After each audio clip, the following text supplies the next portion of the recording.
Ninth class आज का lecture start करने जा रहे हैं बेटा। क्वेश्चन लिख लें, आसान सा ही है, शॉर्ट क्वेश्चन के तौर पे आप इसे मेंशन कर सकते हैं। और इसमें सबसे पहले बात आएगी, क्वेश्चन है एक्सप्लेन करना है अपने मैथ एनर्जी इक्वेशन को। ये आपका टॉपिक है आज का, मैथ एनर्जी इक्वेशन। तो सबसे पहले हम बात करते हैं इसके पहले मैथ एनर्जी इक्वेशन के इंट्रोडक्शन पर। सबसे पहले ये कि आइंस्टाइन ने इसको प्रिडिक्ट किया था, इस इक्वेशन को, ठीक है, जो कि मैटर और एनर्जी का आपस में इंटरकन्वर्टेबल एक फॉर्म है, energy interconvertible form of energy से कह सकते हैं कि एनर्जी का कन्वर्जन मैटर में और मैटर का कन्वर्जन एनर्जी में। ये दोनों पॉसिबिलिटीज़ तभी हैं जब कुछ कंडीशंस को हम मद्देनज़र रखते हैं। ये उसकी प्रिडिक्शन थी और इसमें बारे में ये डिस्कशन किया गया था, इंट्रोडक्शन में बताया गया है कि जी लॉस अगर मैथ्स के अंदर होता है तो उससे एक चीज़ जो पैदा होती है वहाँ पर एनर्जी होती है। मैंने अगर एक साइड पे अगर मैथ्स का लॉस हो रहा है, मैथ्स कम होता जा रहा है, तो उसकी दूसरी जगह पर क्या होगा, एनर्जी जो है वो अपनी जगह लेती जाएगी। और ये जो है आमतौर पे तभी हम देखने को मिलते हैं ये चीज़ें जब हम करते हैं कि न्यूक्लियर रिएक्शंस जो होते हैं उनमें ये बात बड़ी काबिल फ़हम होती है और बहुत ज़्यादा आप कह सकते हैं कि ये नज़र आती है देखने में। और इसका रिलेशन आपके सामने है, इक्वेशन E=mc², ठीक है। ये आपको यहाँ पर इस इक्वेशन को आप देख सकते हैं, ये इक्वेशन आपके सामने मौजूद है। 6.7 में आप ये इक्वेशन देख सकते हैं। इक्वेशन के तौर पे आप इसमें हेडिंग बना सकते हैं। सबसे पहले इंट्रोडक्शन आ जाएगा, 2 लाइन्स में इंट्रोडक्शन है। आइंस्टाइन ने प्रिडिक्ट किया था इंटरकन्वर्जन ऑफ मैटर और एनर्जी के लिए रिलेशन डेवलप किया था और इसके मुताबिक ये बात आई थी सामने कि अगर एक जगह किसी पर जगह पर मैस जो है वो कम होता है तो दूसरी जगह पर एनर्जी जो है उसको पूरा कर देती है। मतलब 2 साइड्स हैं, एक लेफ़्ट साइड एक राइट साइड है। अगर लेफ़्ट साइड पे एनर्जी जो है वो ज़्यादा हो जाती है तो डेफिनेटली मैस जो होगा वहाँ पर क्या हो जाएगा, उस साइड पर कम होना शुरू हो जाएगा। और इस तरह अगर मैस एक जगह पर कम होना शुरू हो जाएगा, ज़्यादा होना शुरू हो जाएगा, तो उसकी वजह है कि वहाँ पर एक साइड पे एनर्जी ज़्यादा होना शुरू हो जाएगी, कम होना शुरू हो जाएगी। तो ये दोनों एक दूसरे के साथ कहता है कि इंटर कन्वर्टेड है, मींस के एक दूसरे के साथ रिलेटेड हैं, ठीक है। अब यहाँ पे जो डिस्कशन हम कर रहे हैं इस इक्वेशन के अंदर, इसमें आगे एक आप बात मेंशन कर सकते हैं इक्वेशन के अंदर ही कि ये जो सी यहाँ पर जो मौजूद है इसमें स्पीड ऑफ लाइट को इंट्रोड्यूस किया गया इस इक्वेशन में। और इसमें कहते हैं कि ये सी बेसिकली क्या है, सी एक स्पीड ऑफ लाइट है। और इसमें इक्वेशन में बताया गया कि अगर लार्ज अमाउंट में एनर्जी जो है वो किसी भी ऐसे क्वांटिटी ऑफ मैटर से ली जाती है जो बहुत कम है, ठीक है, तो इसका मतलब ये होगा कि मैटर जो है वो एक ऐसी शक्ल है जो एनर्जी की एक कह सकते हैं कि भरपूर शक्ल है। ये जो मैं बातें आपसे कर रहा हूँ थोड़ी सी नई ज़रूर है आपके लिए, मगर इसको समझना इस तरह से समझ लें आप लोग कि जैसे हम न्यूक्लियर रिएक्शंस की जब बात करते हैं तो यूरेनियम जो होता है वो बहुत कम अमाउंट में लिया जाता है और उसमें जब उस पर आर्टिफिशियल या हम कह लें कि उसको हम बम्बार्डमेंट करते हैं, फिशन के प्रोसेस से गुजारते हैं, तो एक बहुत थोड़ी अमाउंट में जो यूरेनियम है हमारे पास उससे एक बहुत बड़ी अमाउंट में एनर्जी जो है वो रिलीज़ होती है। यानी कि ये एक जो बात हमें डिस्कस की जा रही है, एक बहुत स्मॉल अमाउंट में जो मैटर है उससे हासिल की करदा एनर्जी के बारे में डिस्कशन किया जा रहा है कि एनर्जी जो है इतनी बड़ी अमाउंट में हमें हासिल हो जाती है, लेकिन वो बहुत कम अमाउंट ऑफ मैटर से हमें हासिल होती है। मीन्स मैटर की मिकदार बहुत कम होती है मगर एनर्जी उसमें बहुत ज़्यादा होती है। क्या मतलब कि कुदरत ने मैटर के अंदर एनर्जी रखी हुई है मगर उस एनर्जी को लॉक और अनलॉक करने का एक नॉलेज जो है वो इंसान के पास आ चुका है कि एनर्जी की इतनी बड़ी मिकदार को एक छोटी अमाउंट से निकालना वो एक आसान काम तो नहीं है। मगर ये कि इस तरह जो इक्वेशन की हमें जो मदद से हमें नज़र आ रहा है यहाँ पे कि मैथ्स और एनर्जी एक दूसरे में इंटर कन्वर्टेबल है, यानी इंटरलॉक है। अगर मैटर को आप अनलॉक करेंगे तो एनर्जी आ जाएगी, अगर आप एनर्जी को अनलॉक करेंगे तो मैटर बन जाएगा, ठीक है। बात ये कि आपने दोनों साइडों को इस चीज़ को ज़रा मद्देनज़र रखते हुए सोच लें कि जी आप एक ऐसी दुनिया में रहते हैं जिसमें एनर्जी जो है हमारे लिए वो बहुत ज़रूरी है और हमें जिस मटेरियल से भी एनर्जी हासिल होती है वो होता है मैटर। हम एक अमाउंट जो स्मॉल अमाउंट है एनर्जी की वो हमें हासिल हो सकती है और एक लार्ज अमाउंट ऑफ एनर्जी भी हासिल हो सकती है, लेकिन हमें ज़्यादा ज़रूरत होती है लार्ज अमाउंट ऑफ एनर्जी की, क्योंकि अगर हम अपने सोसाइटी को देखें तो एनर्जी की डिमांड दिन ब दिन बढ़ती जा रही है। तो ये साइंटिस्ट जो होते हैं इन्होंने इस चीज़ को ज़्यादा प्रेफर किया कि एक अमाउंट जो मैटर की है वो बजाय कि इतनी ज़्यादा ले ली जाए, उसकी बजाय हम अमाउंट ऑफ मैटर बहुत कम लेकर एनर्जी की वो अमाउंट जो हमें पूरी सोसाइटी को रिक्वायर्ड होती है उसको फुलफ़िल कर सकें। तो इस वजह से ये चीज़ें हमें यहाँ पर देखने को मिलती हैं। तो ये मतलब इस टॉपिक के अंदर मैथ्स एनर्जी इक्वेशन के अंदर ये डिस्कस करना मकसद आप सबसे ये है कि मैटर जो है वो मायने नहीं रखता, मैटर या एनर्जी मायने नहीं रखती, बल्कि उनकी अमाउंट जो है वो मायने रखती है, मीनिंगफुल है कि जी आप कितनी अमाउंट में एनर्जी एक चीज़ से ऑब्टेन कर रहे हैं। अगर लार्ज अमाउंट में एनर्जी ऑब्टेन कर रहे हैं तो इसका मतलब है कि आप एक अच्छा काम कर रहे हैं। आप एक स्मॉल अमाउंट से मैटर की एक बहुत बड़ी अमाउंट ऑफ एनर्जी ऑब्टेन कर रहे हैं, तो ये एक ज़्यादा बेनिफिशियल है बनिस्बत के आप एक अमाउंट नॉर्मल अमाउंट से एनर्जी ऑब्टेन करती हैं उसकी निस्बत से। तो बात सिर्फ इतनी सी है कि जी हमें एनर्जी का वो ज़रिया या वो सोर्स रिक्वायर्ड है आने वाले वक्तों में जिससे एनर्जी की हमारी ज़रूरियात जो होते हैं वो पूरी हो जाएं। और उससे इसके साथ साथ एक और बहुत बड़ा इशू जो हम देखते हैं कि जी उस एनर्जी जो है उसके कॉन्सिक्वेंसेस में ये हमारे सामने ना आए कि जी हमारा माहौल उस एनर्जी की वजह से क्या हो रहा हो, डिस्टर्ब हो रहा हो।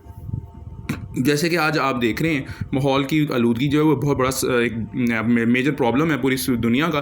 तो उस चीज़ को मद्देनज़र रखते हुए इस चीज़ की खोज में साइंटिस्ट जो हैं वो मौजूद हैं हर टाइम, और हर वक्त इसमें कुछ ना कुछ एडवांसमेंट होती रहती है। अच्छा, इसके बाद आते हैं, आप एक हेडिंग में आ सकते हैं energy on sun and stars. ठीक है, एनर्जी जो हम देखते हैं कि सन और स्टार में एनर्जी कहाँ से आती है। हालांकि वहाँ पे कोई चीज़ तो पैदा करने वाली या कोई चीज़ जलने वाली मौजूद नहीं नज़र आ रही होती, या कोई चीज़ ऐसी नहीं है जो मखलूक हमें वहाँ पे नज़र आ रही है जो एनर्जी को बार बार इस तरह पैदा कर रही। तो वहाँ पर क्या चल रहा है जो हम यहाँ पर नहीं कर पा रहे। तो इस चीज़ को यहाँ पे जो हम देखना चाह रहे हैं वो यहाँ से हम समझ लेते हैं इस चीज़ को कि जी एनर्जी जो है, आप यहाँ से स्टार्ट कर लें दिस प्रोसेस, यहाँ से this process is of energy taking place. ठीक है, यहाँ से आप स्टार्ट कर लें, बेशक यहाँ थोड़ा सा इससे जो आप ऊपर कर लें, the process of getting energy from nuclear power plant is based on the above equation. मतलब ये कि यहाँ तक जो है वो आप ऊपर कर लीजिएगा इक्वेशन के टॉपिक के अंदर, और जो अगला लाइन है वो जो अगली लाइन स्टार्ट हो रही है द प्रोसेस टेकिंग प्लेस, उसे आप कर लें energy from sun and star. तो एनर्जी जो है सन में और स्टार में कैसे पैदा हो रही है, कैसे वो हमें नज़र आ रहे हैं कि वो चमकते हुए हमें वो नज़र आते हैं, उनके अंदर एनर्जी कहाँ से आ रही है। तो इसका मतलब यहाँ पे ये समझा रहा है कि जी जो एनर्जी हमें सन और स्टार्स में मिल रही है वो असल में कहते हैं कि उनकी जो एनर्जी की जो निकलने की जो हम कह सकते हैं पेशगोई की गई है, वो कहते हैं तकरीबन बहुत लाखों साल की वो हम बात करते हैं उसमें, और सिर्फ कहते हैं कि एक बहुत कम मिनिमम अमाउंट से कहते हैं फ्रैक्शन, कहते हैं बहुत ही मिनिमम अमाउंट ऑफ एनर्जी जो है वो हम तक पहुंचती है सूरज की। तो कहते हैं कि अब ये बहुत अमाउंट जो हमें बहुत कम अमाउंट एनर्जी की जो मिल रही है सूरज से, वही वजह है कि हम इस दुनिया के अंदर इस ज़मीन के ऊपर अपने जो है वो काम करने के काबिल हैं, अपने एनर्जी की ज़रूरत पूरा कर रहे हैं उस सन की एनर्जी से। तो असल में ये अमाउंट जो एनर्जी की हमें हासिल हो रही है सन से, वो कहते हैं एक बहुत मिनिमम अमाउंट है। इससे ज़्यादा amount of energy sun produce करता है, मगर वो कहाँ चली जाती है, वो ज़ाहिर बात है वो अपने सराउंडिंग की तरफ भेज देता है उस एनर्जी को, और जो कुछ बची कुछ अमाउंट आती है वो सराउंडिंग से उसकी सराउंडिंग में फैली हुई एनर्जी वो हम तक भी पहुँच जाती है। इसके बाद आते हैं अगली बात, हम क्वेश्चन की तरफ चलते हैं, और वो है explain the effect of consumption of energy on environment. ये क्वेश्चन आप लिख लें यहाँ पे कि एनवायरनमेंट पर जो है एनर्जी कंजम्पशन हो रही है, एनर्जी कंजम्पशन की वजह से हमारे एनवायरनमेंट पर क्या असरात मरतब हो रहे हैं, ये हम आज डिस्कस करने जा रहे हैं। ठीक हो गया, ये क्वेश्चन हम डिस्कशन यहाँ पे लेकर आ रहे हैं बेटा। ये क्वेश्चन आप लोगों को मैं आपको लिखवा देता हूँ, इसमें नेक्स्ट जो हमारे जो हैं वो आप टॉपिक पे आ जाएं, एनर्जी एंड एनवायरनमेंट। ये जो पीछे आपको टॉपिक नज़र आ रहा है इसमें इलेक्ट्रिसिटी फ्रॉम फॉसिल फ्यूल्स में आपको ये शॉर्ट क्वेश्चन ही है, मैं करवा दूँगा। मैं अभी इसको थोड़ा सा एक्सप्लेन करता हूँ बाद में, लेकिन मैं आपको पहले ये एक्सप्लेन कर देता हूँ जो एक लॉन्ग क्वेश्चन के तौर पर हमारे सामने आ रहा है। इस पेज नंबर 25 पर आप सब देख रहे होंगे, क्वेश्चन लिख लें कि एक्सप्लेन करना है हमने इफेक्ट कंजम्पशन ऑफ एनर्जी का। हमने कंजम्पशन ऑफ एनर्जी का जो इफेक्ट है वो हमने एनवायरनमेंट पे जो है यहाँ पे डिस्कस करने जाना है। ये टॉपिक हम डिस्कस कर रहे हैं इसमें। अब उसके बाद फिर हम एक और क्वेश्चन की तरफ चले जाएंगे, लेकिन उसमें पहले आपको डिस्कस कर दूं कि जी हमारी इस क्वेश्चन के अंदर क्या क्या डिमांड है, क्या पूछा जा रहा है। हमसे पूछा जा रहा है कि एनवायरनमेंट पर इफेक्ट बताना है आपने किसका, एनर्जी कंजम्पशन का। तो सबसे पहले आते हैं, हम बात करते हैं एनवायरमेंट एनर्जी एंड एनवायरनमेंट के पे हेडिंग आपकी मेन हेडिंग है, इसी को आप मेंशन कर देंगे। इंट्रोडक्शन पे आप पहले बात करेंगे। इंट्रोडक्शन क्या है कि एनवायरमेंटल प्रॉब्लम्स की एक बड़ी वजह जो है वो है हमारे सामने, आज की सबसे बड़ी वजह वो है पोल्यूशन है। और उसकी वजह कौन कौन सी पोल्यूशन हमारे सामने आ रही हैं? हमारे सामने आवाज़ की पोल्यूशन है, हवा की पोल्यूशन है, पानी की पोल्यूशन है, ठीक हो गया। और इसके साथ साथ कहते हैं हम जो जिस बहुत बड़े चैलेंज से पास ऑन हो रहे हैं, ये तमाम के तमाम जो हैं ये कहाँ से पैदा हो रहे हैं? ये आमतौर पे फोसल फ्यूल्स के बर्निंग से पैदा हो रहे हैं और न्यूक्लियर एनर्जी से ये पैदा हो रहे हैं। ये सबसे बड़ी जो आज के दौर में हमारे लिए चैलेंज है जिसे हम आज फेस कर रहे हैं पूरी दुनिया वाले। इसके बाद आते हैं पोल्यूशन की डेफिनेशन। तो पोल्यूशन की डेफिनेशन आपको यहाँ पे स्टार्ट मिल जाएगी, स्टार्टिंग में इंट्रोडक्शन के बाद ही आप ये स्टार्टिंग है पोल्यूशन इज़ ठीक है the change in the quality of the environment that can be harmful and unpleasant for living things. यानी कि पोल्यूशन एक ऐसी आप कह सकते हैं चेंज है, तब्दीली का नाम है, जिसमें जो चीज़ एनवायरनमेंट की क्वालिटी होती है उसको कहता है बहुत बुरे तरीके से जो है वो अफेक्ट करती है, बहुत बुरे तरीके से उस पर असर पड़ता है। और इसके साथ साथ कहता है ये तमाम असरात जो हैं हमें अच्छे नहीं लगते और ना ही ये तमाम के तमाम जानवरों को अच्छे लगते हैं, ठीक हो गया। इसके बाद आते हैं पोल्यूटेंट्स किसे कहते हैं, हम ये बात करना चाह रहे हैं। पोल्यूटेंट्स कहते हैं आमतौर पर, मैं आपको ये अंडरलाइन करवा रहा हूँ, लिविंग थिंग्स से आगे आप आ जाएँ, ये ए से स्टार्ट हो रहा है, ठीक है। आप यानी आप temperature rise in environment that disturb life called thermal pollution, ये वाला आप इसको ऐड कर लें थर्मल पोल्यूशन। लेकिन इससे ऊपर अगर आप आ जाएँ, जो हमने पोल्यूटेंट्स की बात की है, वो पोल्यूटेंट्स आमतौर पे अगर आप देखें तो जो हार्मफुल होते हैं, फोसल फ्यूल्स के जलने से बनते हैं, उनके नाम मैं आपको बता देता हूँ। जो पोल्यूशन पैदा कर रहे होते हैं उसमें कार्बन डाइऑक्साइड है, सल्फर डाइऑक्साइड है, ठीक हो गया, नाइट्रोजन के ऑक्साइड्स हो गए, ये तमाम केमिकल्स जो हैं वो क्या हैं, बेसिकली पोल्यूटेंट्स हैं। आप इसको मेंशन कर लीजिएगा, ठीक है। यानी कि पोल्यूशन की डेफिनेशन के बाद आप पोल्यूटेंट्स की कुछ जो है वो आइडेंटिफिकेशन कर दीजिएगा कि पोल्यूटेंट्स कौन कौन से हैं जो एनवायरनमेंट को कहते हैं डिस्टर्ब कर रहे हैं। उनमें सल्फर के ऑक्साइड्स हैं, ठीक हो गया, और इसी तरह नाइट्रोजन के ऑक्साइड्स हैं और इस तरह कार्बन के ऑक्साइड्स हैं। अब आते हैं कि थर्मल पोल्यूशन क्या होती है। से स्टार्ट कर लें, temperature rise in the environment, ठीक है, it disturbs life is called thermal pollution. यानी थर्मल पोल्यूशन की डेफिनेशन आप इसको मेंशन कर सकते हैं, थर्मल पोल्यूशन आप इसमें हेडिंग दे सकते हैं। और इसके अलावा कहता है कि थर्मल पोल्यूशन क्या करती है, अपसेट करती है, लाइफ की बैलेंस को अपसेट कर देती है। और इसके साथ साथ कहता है कि ये ख़तरा लाहक कर देती है उन तमाम ज़िंदगियों को जो ज़मीन पर मौजूद हैं। इसके बाद आते हैं जी एयर पोल्यूशन के बारे में। एयर पोल्यूशन क्या होती है जी? एयर पोल्यूशन कहते हैं आमतौर पे ये जो हवा में एयर पोल्यूटेंट्स होते हैं और वो खैर आमतौर पे नुकसानदेह भी होते हैं और उनकी ज़रूरत भी नहीं होती। वो कहता है कि असल में कैसे पैदा होते हैं पोल्यूटेंट्स जो हवा में पैदा किए जाते हैं, हवा में पैदा हो रहे होते हैं। वो कहता है कि जैसे ख़ास तौर पे आप देखें तो ये जो आतिशफ़शानी का अमल है, वॉल्केनिक इरप्शन कहते हैं ये, और जो जंगलात में जो आग लगती है और साथ ही साथ जो है वो बड़े बड़े जो गर्दो गुबार के जो कह लें कि तूफ़ान आते हैं, वो कहता है असल में हवा के अंदर क्या पैदा कर देते हैं, हवा में पोल्यूटेंट्स की मिकदार को बढ़ाने की वजह बन जाते हैं। और ये पोल्यूटेंट्स कहते हैं ये आम तौर पे एक ऐसे हद तक चले जाते हैं जो कि बहुत ज़्यादा नुकसान की वजह बन सकते हैं हमारे लिए। और इसके साथ साथ कहते हैं ये फ्यूल के बर्निंग जो होती है, ख़ास तौर पे जब फ्यूल जलाए जाते हैं, फ्यूल बर्निंग हो रही होती है, जैसे सॉलिड वेस्ट को जो आप बर्न कर रहे होते हैं, घरों में कोई चीज़ जला रहे होते हैं, या फिर आप कोई मोटर के अंदर, गाड़ी के अंदर या फैक्ट्रियों में आप जो है वो कुछ ऑयल जो है वो जला रहे होते हैं, तो वो भी कहते हैं अमाउंट में पैदा करता है, बहुत बड़ी अमाउंट में एयर पोल्यूशन पैदा कर देता है, वो पोल्यूटेंट्स को पैदा कर देता है। अब आते हैं कि न्यूक्लियर पोल्यूशन किसे कहते हैं। न्यूक्लियर पोल्यूशन में बेटा कहता है कि जी आमतौर पे तमाम पावर प्लांट जो ही हमारे मुल्क में लगाए गए हैं, पूरी दुनिया में लगाए गए हैं, फिशन के जरिए पैदा करते हैं अमाउंट ऑफ एनर्जी को, बहुत बड़ी अमाउंट ऑफ एनर्जी को, और वो हीट एनर्जी जो है रिलीज़ हो जाती है हमारी उस जगह पे जहाँ पे हम कह सकते हैं कि जी झील हो जाती है, रिवर यानी दरियाओं में या समुद्रों में, वो जो कहता है वो बैलेंस को ख़राब कर देती है। क्योंकि हवा में जब हीट की अमाउंट ज़्यादा हो जाएगी तो उसके बाद क्या होगा, उसके बाद जो है वो कहता है क्या होगा कि वो अमाउंट ऑफ हीट जो है वो हमारे माहौल को, हमारे पूरे के पूरे निज़ाम को क्या कर रही है, डिस्टर्ब कर रही होती है। तो हमें महसूस नहीं हो रहा होता उस टाइम, लेकिन ये बाद में महसूस होता है जब हमारे सामने उसके कॉन्सिक्वेंसेस आते हैं, जब हमारे सामने उसके असरात आते हैं, तो फिर हमें महसूस होता है कि ये वजूहात जो है आहिस्ता आहिस्ता हमारे माहौल में बायस ख़राबी की वजह बनती हैं। और इसके बाद आते हैं कि जी हमारे सामने ये सबसे बड़ी जो हम बात करते हैं न्यूक्लियर पावर प्लांट्स में से, वो कहते हैं कि जी इसके अलावा जब बर्निंग का प्रोसेस हो रहा होता है उस वक्त कार्बन डाइऑक्साइड जो है उसमें प्रोड्यूस नहीं होती, लेकिन जो अमाउंट ऑफ हीट और रेडियो एक्टिव मटीरियल है, वेस्ट से जो रेडिएशन से निकलती हैं, रेडिएशन खारिज होती हैं, वो ज़रूर हमारे लिए नुकसानदेह होती हैं। तो ये जो चीज़ें थी हमने यहाँ पर इसको डिस्कस कर लिया। ये हमारे सामने फैक्ट्स थे उस कंजम्पशन ऑफ एनर्जी की वजह से जो हम एनवायरनमेंट में यूज़ कर रहे हैं, एनवायरनमेंट में हम इस्तेमाल कर रहे हैं। यहाँ तक ये क्वेश्चन जो है हमारा मुकम्मल हो जाता है। ठीक हो गया न्यूक्लियर पोल्यूशन तक। अब आते हैं कि जी क्वेश्चन आगे चलता है, एक छोटा सा क्वेश्चन, इसमें ही 2 क्वेश्चन आपको मैं करवा रहा हूँ। एक क्वेश्चन बन गया जी हमारे सामने, कंजम्पशन ऑफ एनर्जी के इफेक्ट्स को भी डिस्कस कर लिया एनवायरनमेंट पे, और उसके बाद अगला है how can we control the environmental pollution, कि हम एनवायरमेंटल पोल्यूशन को कैसे कंट्रोल कर सकते हैं, कंट्रोल करने कैसे करें, तो किस तरह से करें।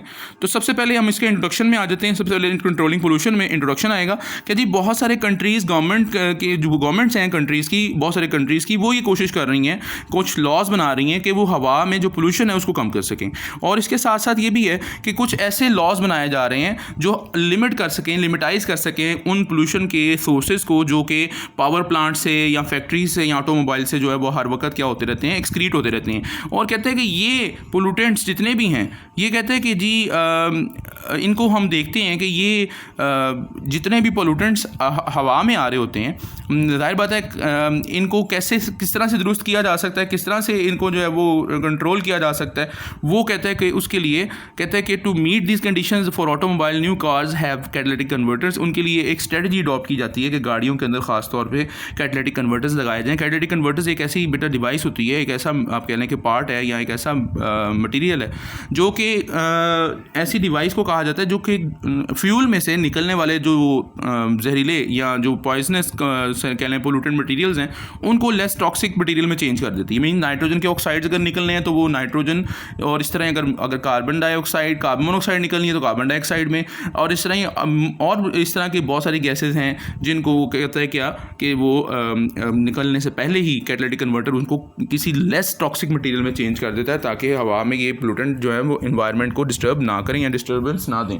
इसके बाद आते हैं कि जी गवर्नमेंट के कुछ लॉज की बात करेंगे आगे। गवर्नमेंट लॉज के ऊपर आती है बात, गवर्नमेंट लॉज की हम डिस्कशन कर रहे हैं। कहते हैं कि जी यहाँ पे आप सेकंड जो आप देख रहे हैं गवर्नमेंट लॉज की हमने डिस्कशन यहाँ पे इसी इंट्रोडक्शन में कर ली है। अब आते हैं कि जी इंडिविजुअल एफर्ट्स क्या हैं। इंडिविजुअल हम देखते हैं कि इंडिविजुअल क्या एफर्ट्स की जा सकती हैं, मींस इंफरादी तौर पर क्या वो मामलात हैं जिनको हम कंट्रोल कर सकते हैं। तो इसमें यहाँ पर सबसे पहली बात है, एक जो चीज़ है मैं आपसे डिस्कस कर रहा हूँ वो इसी में आ जाएगा। मैंने भी ऊपर जो आपसे बात की है, in many countries government have passed laws to control air pollution, ये 2 टॉपिक हम डिस्कस किया है, ये इसमें आप इंट्रोडक्शन में ही मेंशन कर लें और इसके बाद आप जो है वो इम्प्लीमेंट कर लीजिएगा। इंडिविजुअल जो है एफ़र्ट्स को, इंडिविजुअल एफ़र्ट्स के लिए आप यहाँ मेंशन कर लीजिएगा। तो इंडिविजुअल एफ़र्ट्स में सबसे पहले आप यहाँ पर नीचे देख लीजिएगा यहाँ पर कि these devices come convert some pollutant gases, ये आप देख रहे होंगे, to the use of lead-free petrol has greatly reduced the amount of lead in the air. Engineers are working to improve the new kinds of car engines that use electricity or energy sources other than diesel or petrol. यानी कि इस topic में ये आप mention कर लीजिएगा इसकी heading में कि जी न्यू जो है आप कह लें कि स्ट्रेटजी कर लें या न्यू प्लान्स कर लें फॉर फ्यूचर कर लें कि जी आमतौर पे सबसे बड़ा प्लानिंग जो फ्यूचर के लिए की जा रही है वो क्या है कि जी वो डिवाइसेस हैं जो क्या कर रही हैं, पोल्यूटेंट गैसेस को कन्वर्ट कर रही हैं। ठीक हो गया। ये कन्वर्ट करने वाली गैसेस जो डिवाइसेस हैं इनके लिए इनको क्या कहा गया है, इनको नाम दिया गया कैटालिटिक कन्वर्टर का। इसका जिक्र ऊपर आप कर चुके हैं। तो आप फ्यूचर में जो प्लान्स है वो डिस्कस कर सकते हैं, इसके लिए हेडिंग बना सकते हैं प्लानिंग फॉर फ्यूचर। ठीक है, प्लानिंग फॉर फ्यूचर की प्लानिंग क्या की जा रही है कि डिवाइसेस तैयार की जा रही हैं जो गैसेस को क्या कर सकें, कन्वर्ट कर सकें लेस टॉक्सिक गैसेस के अंदर। इसके अलावा लेड फ्री पेट्रोल जो है वो इस्तेमाल कम किया जा रहा है उसका, ताकि लेड की जो अमाउंट है वो हवा में कम हो सके। और इंजीनियर्स कैसे वर्किंग कर रहे हैं नए से नए इंजन्स के ऊपर जिससे वो क्या कर सकें, जिससे वो गाड़ियाँ जो है वो पेट्रोल की बजाय डीजल की बजाय इलेक्ट्रिसिटी पर चल सकें। तो ये फ्यूचर प्लानिंग हो रही है जो हम आने वाले वक्त के लिए कंट्रोल कर सकते हैं इन्वायरमेंटल पोल्यूशन को। ठीक है, फ्यूचर प्लानिंग में। और उसके बाद इंडिविजुअल एफर्ट्स में आप यहाँ पे कर लीजिएगा। Many individual communities have laws which protect their use from pollution, protect their area from pollution. यानी कि हर इंडिविजुअल ही कहते हैं कि इंतजामी सतह पर के अलावा कहता है कि जी अगर इंफरादी सतह पे भी देखें तो कुछ लॉज बना लिए गए हैं कम्युनिटीज़ ने, अपनी रहने वाले लोगों ने एक जगह के, कि जी वहाँ पर पोल्यूशन को कम किया जा सके। और किस तरह से पोल्यूशन को कम किया जा सकता है, कहता है कि जी हम सिर्फ ये कर सकते हैं कि गाड़ियों का इस्तेमाल कम करें, और जो मशीनें बर्निंग कर रही हैं, मशीन्स जो बर्न करती हैं फ्यूल को, उनका इस्तेमाल जो है कम कर लें ताकि हम इस पोल्यूशन को कंट्रोल कर सकें। और इसके साथ साथ कहते हैं कि sharing rides and using public transportation, यानी कि हम यहाँ तो शेयरिंग राइड्स का मतलब किसी से आप राइड्स जो है अपनी व्हीकल इस्तेमाल करने के बजाय किसी से शेयर कर लें उसके लिए। और इसी तरह अगर आप जो है वो ट्रांसपोर्टेशन जो है वो कर लें, यानी कि जिस तरह आजकल उबर वगैरह या हम देख रहे हैं, ये शेयरिंग राइड्स हो सकती हैं। और इस तरह अगर ट्रांसपोर्टेशन में आप पब्लिक ट्रांसपोर्ट देख लें, वो भी आप इंप्लीमेंट कर सकते हैं। तो इससे भी ये कहता है कि हम पोल्यूशन को कंट्रोल कर सकते हैं। ये इंडिविजुअल एफर्ट्स के अंदर आ जाएंगी ये बातें। ऊपर जो है फ्यूचर प्लानिंग आ जाएगा और स्टार्टिंग में जो आ जाएगा वो इंट्रोडक्शन आ जाएगा। इन मैनी कंट्रीज़ में, in many countries government have pass laws, ठीक हो गया। इंट्रोडक्शन आप कर लें, यहाँ साथ अगर लिखना चाहते हैं तो आप गवर्नमेंट लॉज भी कर सकते हैं, कोई ऐसी बात नहीं है। आप in many countries government laws जो है वो आप गवर्नमेंट लॉज के लिए हेडिंग बना लीजिएगा या इंट्रोडक्शन के लिए हेडिंग बना लीजिएगा। नीचे वाली ये जो these devices convert some polluting gases, ये जो है ना आप इसमें फ्यूचर प्लानिंग कर लीजिएगा। फ्यूचर प्लानिंग क्या हो रही है कंट्रोल करने के लिए, और फिर उसके बाद इंडिविजुअल एफर्ट्स की तरफ चले जाइएगा, ठीक हो गया। ये तो था, हमने डिस्कस कर लिया इस टॉपिक में एनर्जी को कंजम्पशन ऑफ एनर्जी को के इफेक्ट्स को डिस्कस कर लिया और कंट्रोल करने के लिए पोल्यूशन को डिस्कस किया हमने क्वेश्चन। इसके बाद आते हैं, मैं जो रिमेनिंग आपको क्वेश्चन बता रहा था, ये हमारे लिए ये टॉपिक रह गया था, electricity from fossil fuels. Explain करें इसके लिए आपने बताना है electricity from fossil fuel with the block diagram. Block diagram आपके सामने है। ब्लॉक डायग्राम की मदद से आपने इलेक्ट्रिसिटी को जो है वो बताना है कि कैसे फोसल फ्यूल से हम जो है इसे पैदा कर लेते हैं। तो सबसे पहली बात हम यहाँ पर इसके थोड़े से इंट्रोडक्शन पे भी चले जाएंगे कि आप लोग जानते हैं इलेक्ट्रिसिटी घरों में इस्तेमाल हो रही है। घरों के अलावा हम ऑफिसेज में, स्कूल्स में, बिजनेस सेंटर्स में इस्तेमाल कर रहे हैं, फैक्ट्रियों में इस्तेमाल कर रहे हैं, फार्म हाउस में इस्तेमाल कर रहे हैं।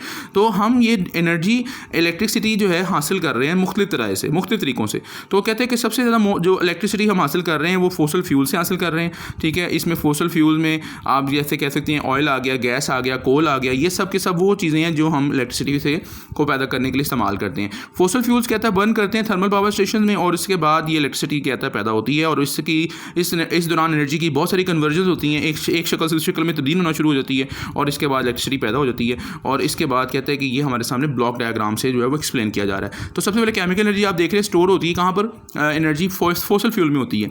उसे आप गर्म करते हैं, हीट पैदा होती है। हीट से क्या होता है, बॉयलर में जो पानी होता है उसमें प्रेशर पैदा होना शुरू होता है, पानी के अंदर वो गैस फॉर्म में चला जाता है, और उसके बाद वो गैस प्रोड्यूस करता है, और गैस यानी कि वेपर्स जिसे कहते हैं वो है। और उसके बाद वो प्रेशर बनता है, तो उससे क्या होता है, वो टरबाइन को क्या करता है, वो मूव करवा देता है, उसकी पोटेंशियल एनर्जी में इजाफे की वजह बन जाता है। और उसके बाद मैकेनिकल एनर्जी शुरू हो जाती है, मीन्स टरबाइन चलना शुरू हो जाती है, और उसके बाद वो जनरेटर को चलाना शुरू कर देती है। और उसके बाद जनरेटर जब चलता है तो उससे क्या पैदा होती है, इलेक्ट्रिसिटी पैदा होती है। तो ये ब्लॉक डायग्राम है जिसे हम यहाँ पे डिस्कस कर चुके हैं। तो ये टॉपिक हमने यहाँ पे डिस्कस किया आपके सामने। ये टॉपिक आपको समझ में आ गया होगा, या आप लोगों को अच्छी तरह अंडरस्टैंडिंग में भी आ गया होगा। तो आगे जो है क्वेश्चन वो तो मीन्स के ड्रॉ करना है, फ्लो चार्ट डायग्राम्स हैं। फ्लो चार्ट डायग्राम्स आपने मुख्तलिफ जो है वो बताना है कि जी फ्लो चार्ट डायग्राम्स का मतलब क्या, मीनिंग क्या है, और कुछ आपके सामने सोर्सेज ऑफ एनर्जी हैं वो आपसे डिस्कस किया जाएगा या किए जा रहे हैं, जिसमें आपको वो बताया जाएगा जी कि वो एनर्जी फ्लो एनर्जी डायग्राम्स को कैसे हम यहाँ पे अंडरस्टैंड कर सकते हैं। तो सबसे पहले आ जाते हैं जी, हम समझते हैं कि एनर्जी फ्लो डायग्राम कहते हैं किसको हैं। तो एनर्जी कन्वर्टर के बारे में हम पहले यहाँ पे समझ लेते हैं एनर्जी कन्वर्टर क्या होता है। एनर्जी कन्वर्टर के बारे में कहते हैं कि ये वो एनर्जी को हम कह सकते हैं कि कुछ एनर्जी जो हम इस्तेमाल कर लेते हैं किसी सिस्टम के अंदर, उसको कहते हैं कि इसको कन्वर्ट करना होता है किसके अंदर, किसी ख़ास काम के लिए, किसी ख़ास काम के लिए हम उसको क्या कर लेते हैं, उसको तब्दील कर लेते हैं। यानी एनर्जी जो है वो आम तौर पे सिस्टम के अंदर आती है, और सिस्टम के अंदर आने के बाद उसको हम किसी और काम करने के लिए जो है इस्तेमाल कर लेते हैं। इसको हम आमतौर पे नॉर्मली एनर्जी कन्वर्टर का नाम देते हैं। तो एनर्जी कन्वर्टर क्या है? एनर्जी कन्वर्टर कहता है कि सिर्फ ये है कि वो एनर्जी को एक ऐसा सिस्टम का है जिसमें एनर्जी को काम करने के लिए इस्तेमाल करना पड़ता है या कर लिया जाता है। मकसद क्या है, किसी खास काम को करने के लिए, ठीक हो गया। तो एनर्जी कन्वर्टर एक सिस्टम का नाम है, और उसमें एक एनर्जी का हिस्सा इस्तेमाल हो जाता है क्या करने के लिए, काम करने के लिए। और जो बाकी पार्ट होता है एनर्जी का वो हमेशा निकल जाता है, खारिज हो जाता है, डिप्लीट हो जाता है, या एक्सक्रीट हो जाता है। किस फॉर्म में? हीट एनर्जी में, और इसके साथ साथ कहता है साउंड एनर्जी में चेंज होता है और वो हमारे माहौल में चली जाती है। इसमें डायग्राम्स देख लीजिएगा, इलेक्ट्रिक लैंप की है, इसमें भी आप देख लीजिएगा इलेक्ट्रिक लैंप से दो एनर्जीज पैदा होती हैं, लाइट एनर्जी भी और हीट एनर्जी भी। और एनर्जी सेवर से जो है वो लाइट एनर्जी पैदा होती है, ठीक है, हीट एनर्जी कम होती है इसमें। और दूसरी बात आती है जी एनर्जी व्हीकल जो चल रही होती है उस दौरान, और उसके दौरान जो है वो स्पीड जब उसकी कॉन्स्टेंट स्पीड से मूव कर रही होती है तो किसी सड़क के ऊपर, तो उस वक्त क्या हो रहा होता है, इसमें केमिकल एनर्जी जो है वो बेसिकली चेंज हो रही होती है हीट एनर्जी में और साउंड एनर्जी में। और इसके अलावा केमिकल एनर्जी का एक और जो है चेंज नज़र आ रहा होता है, और वो है हमारे सामने, आप देख सकते हैं इसमें काइनेटिक एनर्जी के अंदर। और काइनेटिक एनर्जी के बाद फिर वर्क है वो में उसमें चेंज हो जाता है। और उसके बाद फिर आगे जो है मज़ीद इसके बाद डिस्कशन है पावर स्टेशन के अंदर, हम देखें तो वो भी यही है, पोटेंशियल एनर्जी जो है वो फ्यूल की जो है वो चेंज होती है काइनेटिक एनर्जी में, और काइनेटिक एनर्जी से आगे जो है वो वर्क डन, और वर्क डन से इलेक्ट्रिसिटी। और इस दौरान क्या पैदा होता है, साउंड एनर्जी पैदा होती है और हीट एनर्जी पैदा होती है। ये फ्लो डायग्राम्स हैं, यानी आप एनर्जी कन्वर्टर डायग्राम्स कह लें, एनर्जी या फ्लो डायग्राम्स कह लें ऑफ एनर्जी कन्वर्टर की ये फ्लो डायग्राम्स हैं। तो एनर्जी कन्वर्टर की फ्लो डायग्राम्स को ड्रॉ करने के लिए क्वेश्चन आ सकता है, draw the flow diagrams of an energy converter. तो एनर्जी कन्वर्टर की फ्लो डायग्राम्स आपको ड्रॉ करनी पड़ेंगी। अगर आपको ये मार्क्स मिलते हैं 2 या 3 मार्क्स के, तो आपको ये क्वेश्चन ड्रॉ कर सकते हैं, डायग्राम बना सकते हैं, ठीक है। 2 या 4 मार्क्स मिल सकते हैं इसमें। तो ये आपको मैंने डिस्कस कर दिया जी। एनर्जी कन्वर्टर कहते हैं कि इसको सिस्टम का नाम है जो एनर्जी को कन्वर्ट करता है काम करने के अलावा, इसके अलावा इसको कुछ हिस्सा जो है वो ज़ाया हो जाता है हीट एनर्जी साउंड एनर्जी में, ठीक हो गया। तो इसके बाद ये डायग्राम्स आपके सामने डिस्कस कर लेंगे। अच्छा जी, ये तो हमारा आज का लेक्चर था। इंशाल्लाह हम नेक्स्ट लेक्चर जो है वो डिस्कस करेंगे आगे। तो आज का लेक्चर इतना ही है। इसके मतलब किसी का कोई क्वेश्चन हो तो वो मुझसे पूछ सकता है। अस्सलाम वालेकुम।